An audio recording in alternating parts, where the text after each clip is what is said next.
السلام علیکم، میں ہوں محمد سلمان اور آپ دیکھ رہے ہیں پروگرام سٹاک گالا۔ حکومت نے ایک مرتبہ پھر عوام پر پیٹرول بم گرانے کا فیصلہ کر لیا ہے اور اوگرا نے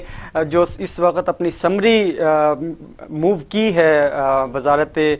پیٹرولیم نے جو ایک سمری موو کی ہے اس میں 16 جنوری سے آئل اور جو اس کی پیٹرولیم مصنوعات ہیں ان کی قیمتوں میں اضافہ متوقع ہے۔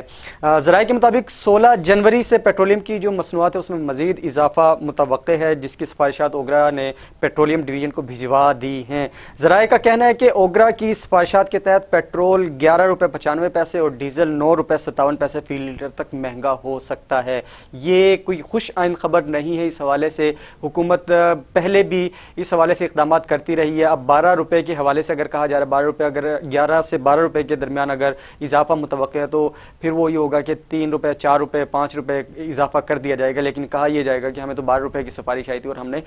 ابھی بھی اس کے اوپر کم سفارشات منظوری دی ہے۔ تو ذرائع کے مطابق پیٹرولیم مصنوعات کی قیمتوں کا تعین 30 روپے فی لیٹر لیوی کے حساب سے کیا جائے گا۔ یہ بھی دیکھیں ایک اہم اس کے اندر نقطہ ہے کہ حکومت اس وقت فی لیٹر جو ہے لیوی کی مد میں تقریباً 30 روپے فی لیٹر اس وقت عوام سے چارج کر رہی ہے۔ اس کے اندر خاطر خواہ کمی ہونا چاہیے جس سے جو عام یوزر ہے اس کے اوپر بہت زیادہ اثر پڑ رہا ہے۔ اس کے علاوہ اگر دوسری طرف بات کی جائے گیس کی صورتحال، تو ملک بھر میں گیس کی تیل اور گیس کی جو پیداوار ہے اس میں قلت دکھائی دے رہی ہے، اس میں قلت کے ساتھ تسلسل جاری ہے۔ پیٹرولیم انفارمیشن سروس کے مطابق ملک میں تیل کی پیداوار 6% اور گیس کی پیداوار میں تقریباً 4% کمی واقع ہوئی ہے، جس کے بعد یومیہ جو تیل کی پیداوار ہے وہ 76,000 بیرل جبکہ گیس کی پیداوار 3,400 ملین مکعب فٹ کی سطح پر آ گئی ہے۔ یہ ایک ایسی صورتحال ہے کہ اس وقت پاکستان کی جو معیشت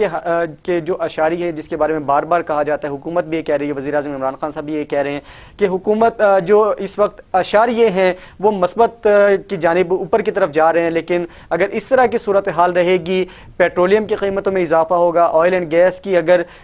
کمی ہو جاتی ہے، اس کی پروڈکشن ہی کم ہو جاتی ہے، تو یہ پاکستان کی جو اس وقت جو حکومت ہے اس کے لیے بہت مشکل ہو جائے گا۔ جو پی پی آئی ہے، پی پی آئی ایس کے مطابق قند کوٹ اور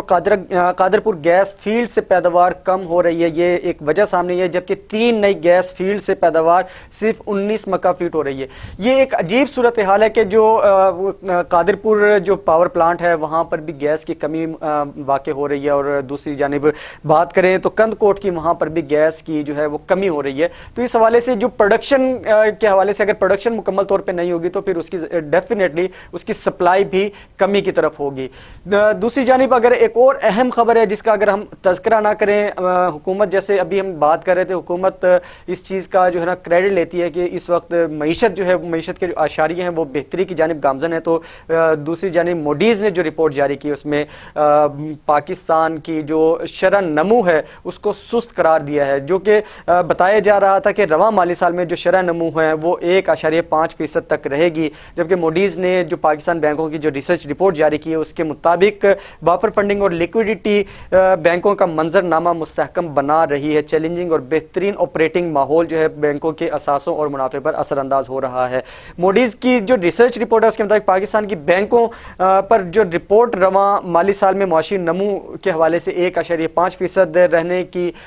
توقعات ہیں، اور اس کو موڈیز نے خاص کر کے یہ کہا ہے کہ یہ غیر معمولی نہیں ہے، یہ بہت معمولی سی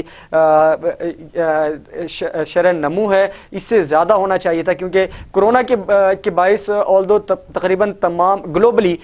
جو اکنامک زون ہے تقریباً ہر ملک کا وہ بیٹھ گیا تھا، لیکن اس کے بعد اب صورتحال آہستہ آہستہ بہتری کی جانب گامزن ہے، لیکن اس کے باوجود اگر یہ اشاریے آ رہے ہیں تو یہ مثبت نہیں ہیں۔ موڈیز کی ریسرچ رپورٹ کے مطابق ملک میں معاشی سرگرمیاں کرونا کے باعث پہلے کی کسی صورتحال سے کم رہنے کے امکانات ہیں، البتہ بہتر آپریٹنگ اور چیلنجنگ ماحول کے سبب بینکوں کے اثاثے اور ان کے منافع پر اثر انداز ہونے کے اندازے بھی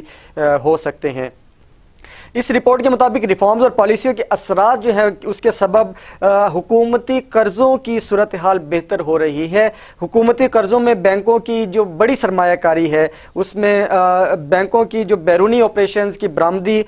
جو شعبے ہیں اور کمپنیوں کو مشروط حکومتی ادائیگیوں کے سبب اس کے متاثر ہو رہے ہیں۔ بینکوں کی اگر مجموعی طور پر صورتحال بات کریں تو مجموعی طور پر بینکوں کے جو مجموعی قرضوں میں غیر فعال قرضوں کا جو حجم ہے وہ بڑھنے کا امکان ہے۔ اور اس کے علاوہ رپورٹ کے مطابق یہ بھی کہا گیا کہ ادائیگیوں میں مہلت اور حکومتی اقدامات سے کورونا کے جو اثرات ہیں وہ جزوی طور پر زائل ہوئے ہیں، اور خدشات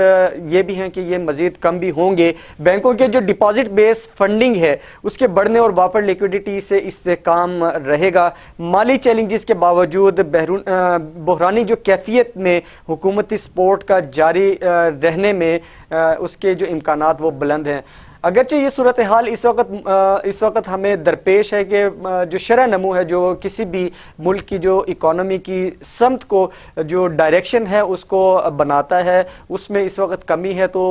ہونا یہ چاہیے کہ اس کی جو شرح نمو، جیسے پچھلے 5 سالوں میں اگر دیکھیں تو شرح نمو کافی اوپر تھی، 5.8% کی سطح پر یہ چھوڑ کر گئے تھے پاکستان مسلم لیگ نون والے۔ اس کے بعد جو صورتحال انسرٹنٹی رہی، خاص کر کے حکومتی ایوانوں میں، اور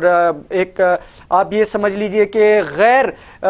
جو ذمہ داری کے ساتھ جو اس وقت حکومت کو چلایا گیا، خاص کر کے وزراء نے، پیٹرولیم ڈویژن کی بات کریں، آئل اینڈ گیس کی بات کریں،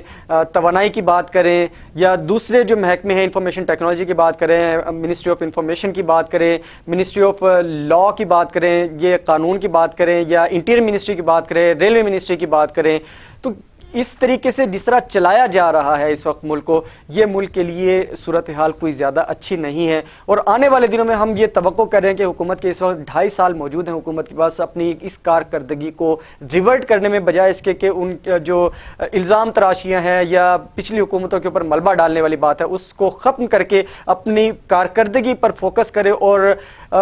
ایک سمپل سی بات ہے کہ اگر کارکردگی کے اوپر فوکس کیا جائے تو معاشی اشاریے بہتر ہو سکتے ہیں، مزید بہتر ہو سکتے ہیں، آپ کی شرح نمو میں اضافہ ہو سکتا ہے، آپ کا پر کیپیٹا جو ہے وہ زیادہ اچھا ہو سکتا ہے، جی ڈی پی آپ کا انکریز کر سکتا ہے۔ پروگرام میں ایک وقفہ شامل کرتے ہیں، وقفے کے بعد حاضر ہوتے ہیں۔